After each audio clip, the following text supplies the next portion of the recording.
How could love feel so much like sandpaper? Isabella paused, lemon zest clinging to her knuckles, the sharp, clean scent momentarily cutting through the familiar fug of anxiety that always preceded Sunday lunch. Sunlight streamed through the wrought-iron balcony grille of her Triana apartment, illuminating dust motes dancing in the air, tiny imperfections she couldn't quite control, much like the lives of her son, Matteo, and his wife, Sophia. She resumed grating, the rhythmic scrape against ceramic a counterpoint to the worried thrumming in her chest. Matteo was thinner than last month. And Sophia? Well, Sophia tried, bless her, but did she truly understand how to nourish a man? A proper Spanish man? Not with those salads and quinoa bowls she favoured.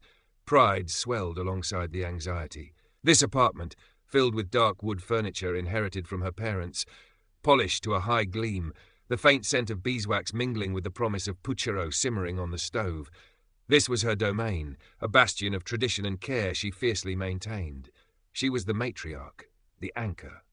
It was her duty, her right, to ensure her family thrived, steered correctly through life's unpredictable currents. But lately, steering felt more like pushing against a relentless tide. Matteo seemed distant. Polite, yes, always her respectful boy, but guarded. And Sophia, though never openly defiant, met Isabella's well-intentioned observations with a quiet withdrawal that felt like a wall. The doorbell chimed, a cheerful sound that tightened the knot in Isabella's stomach. She smoothed her apron, took a deep breath, and composed her face into a welcoming smile. "Matteo! Sophia! Bienvenidos!" Matteo stooped to kiss her cheek, his hug feeling briefer than usual. "Hola, Mama." Sophia offered a polite smile and murmured greetings, handing Isabella a small potted succulent. "It brightens up a room, doesn't it?" Lovely," Isabella replied, placing it distractedly on a side table, though perhaps a bit modern for this room. She immediately regretted the faint criticism, but couldn't snatch the words back. They hung in the air, thickening the atmosphere. Lunch began with the usual pleasantries, the clink of cutlery against porcelain plates a fragile soundtrack. Isabella served generous portions of the rich stew, watching Matteo's plate intently. "Eat up, yo. You look like you could use it. Sophia, darling, is he eating properly at home? All that work at the computer, it drains a man." Matteo shifted uncomfortably. "Mama, I'm fine. Sophia's a great cook." Sophia's smile tightened almost imperceptibly. She took a careful sip of water. Isabella pressed on, unable to help herself. The anxiety needed an outlet. "And this trip you took last weekend, another little getaway? It sounds lovely, of course, but Matteo, are you putting anything aside? A proper piso doesn't buy itself, you know. Young people today, always travelling. It was just a couple of days, Mama," Matteo said, his voice carefully neutral. "We found a good deal. Recharged the batteries." "Recharge," Isabella scoffed gently. "Your father and I recharged by saving, by building something solid. That's what lasts." She saw Sophia trace the rim of her glass, her gaze fixed somewhere over Isabella's shoulder. The wall was back, higher this time. Then came the inevitable comparison, wrapped in neighbourly news. "Carmen was telling me her daughter Elena is expecting her second. Such joy. A house full of grandchildren, that's the real wealth, isn't it?" She glanced pointedly between Matteo and Sophia. Matteo quickly changed the subject, asking about a cousin's recent visit. Sophia contributed little, her earlier warmth seemingly evaporated. The rest of the meal passed in polite, strained conversation. When they left, Matteo's farewell hug felt obligatory, Sophia's goodbye smile barely reaching her eyes. Alone amidst the cooling leftovers, Isabella felt a familiar mix of righteousness and unease. She'd only spoken the truth, offered guidance born of love and experience. Why did it always feel like walking on eggshells? Why did they make her feel like an intruder in their lives?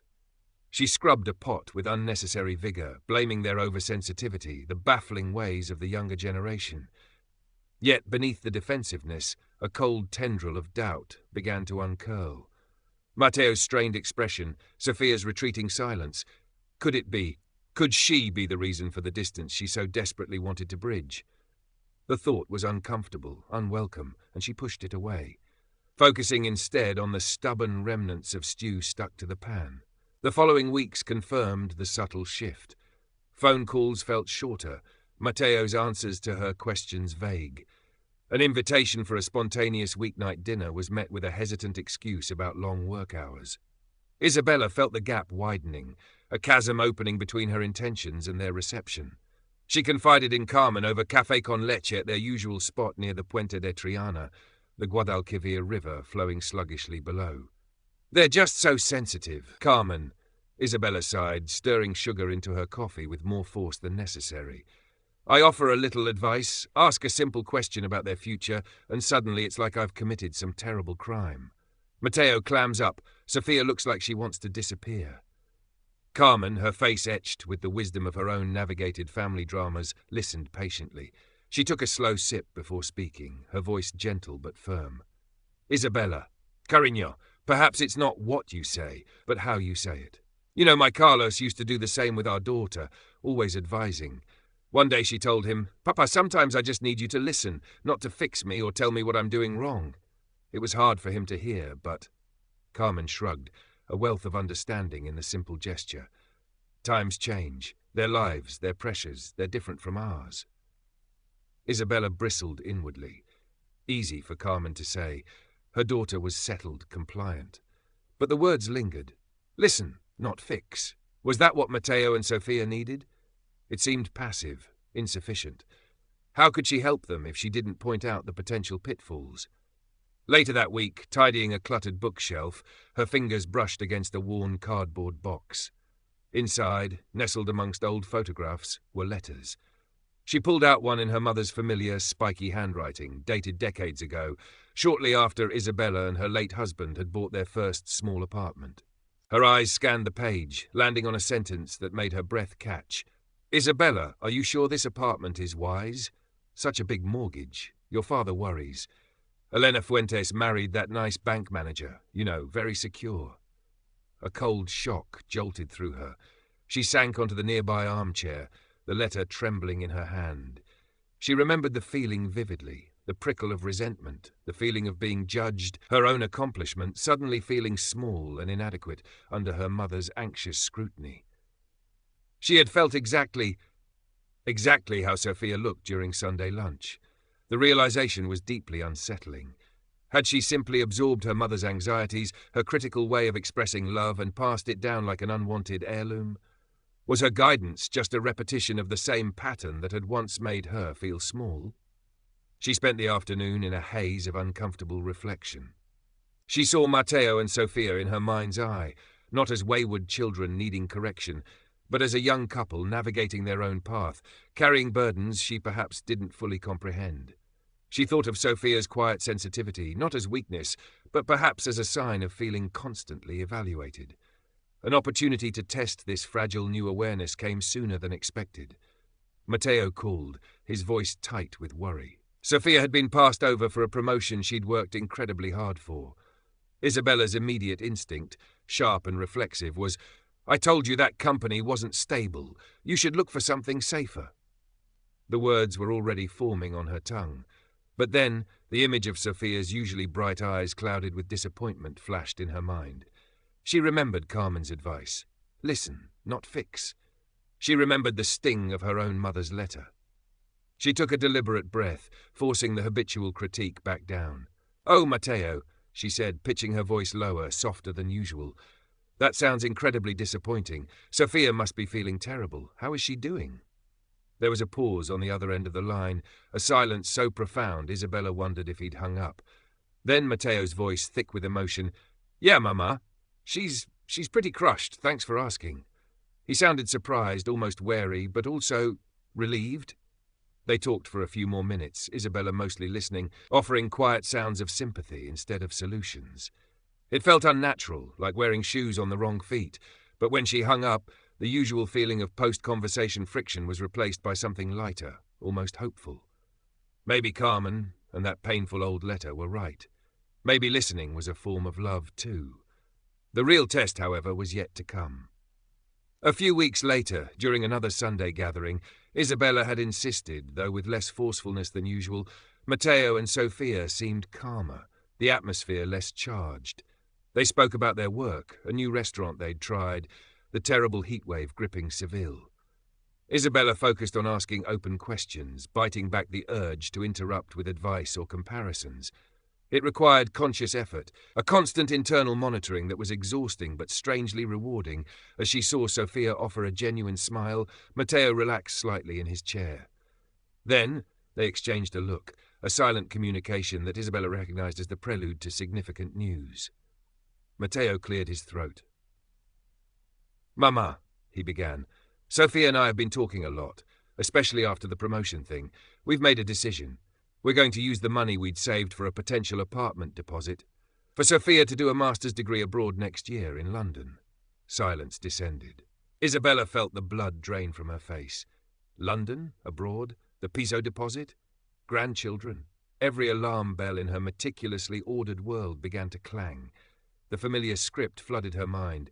"But your career's here, the expense! It's irresponsible! What about starting a family? London is so far!" The words jostled, desperate for release, fueled by decades of ingrained anxiety about security and proximity. She opened her mouth, the sharp intake of breath a prelude to the usual critique. Across the table, she saw Sophia brace herself, her shoulders tensing, her eyes dropping to her lap. Matteo watched Isabella, his expression a familiar blend of apprehension and weary resignation. He expected the storm, and in that instant something shifted within Isabella.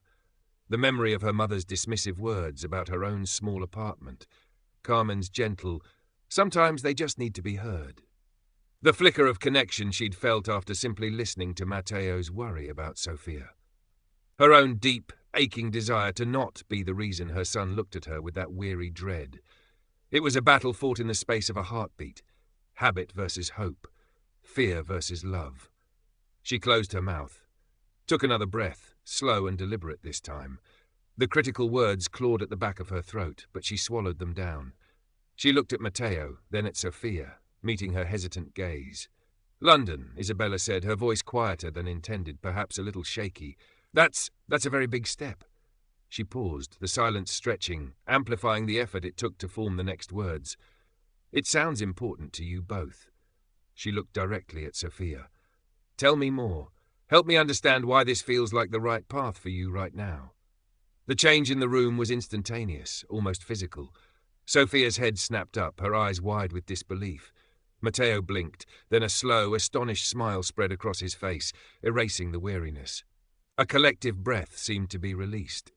Hesitantly at first, then with growing confidence, Sophia began to talk. She spoke about her passion for her field, the specific program in London, how the disappointment with the promotion had crystallized her desire for more specialized knowledge, how this felt like investing in their future in a different way.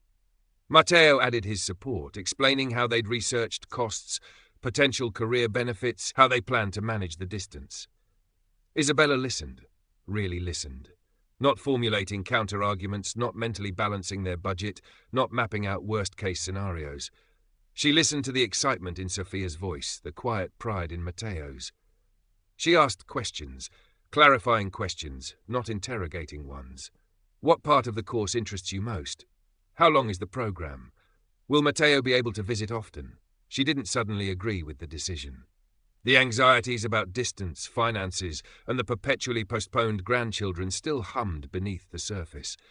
But for the first time, she allowed their reasons, their hopes, to occupy space alongside her own fears, without letting her fears drown them out. The conversation flowed, tentative but genuine.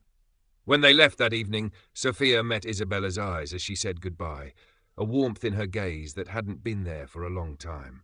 Matteo squeezed her arm. "Thanks for listening, Mama. It means a lot." Weeks turned into a month, then 2. The Seville sun beat down relentlessly, but inside Isabella's apartment, something felt subtly cooler, calmer. Sunday lunches were still a fixture, but the undercurrent of tension had eased. Isabella practiced her new skill of listening, of asking open-ended questions. "How was your week? What was the best part of your day?" She still slipped up occasionally, an unsolicited piece of advice escaping before she could catch it, a fleeting look of judgment crossing her face. But she caught herself more quickly now, sometimes even managing a self-deprecating, "There I go again. Forgive me." Matteo and Sophia seemed to notice the effort, responding with more openness, sharing small triumphs and frustrations they might previously have kept hidden. The wall hadn't vanished entirely, but it was lower, more permeable. One quiet Tuesday evening, Isabella sat alone by her window, nursing a cup of manzanilla. The scent of jasmine drifted up from a neighbour's patio. She watched the sky fade from orange to violet over the rooftops of Triana. Changing lifelong habits was hard, exhausting work. The anxiety hadn't disappeared. It was a familiar ghost, always hovering nearby. But it no longer dictated every word, every interaction.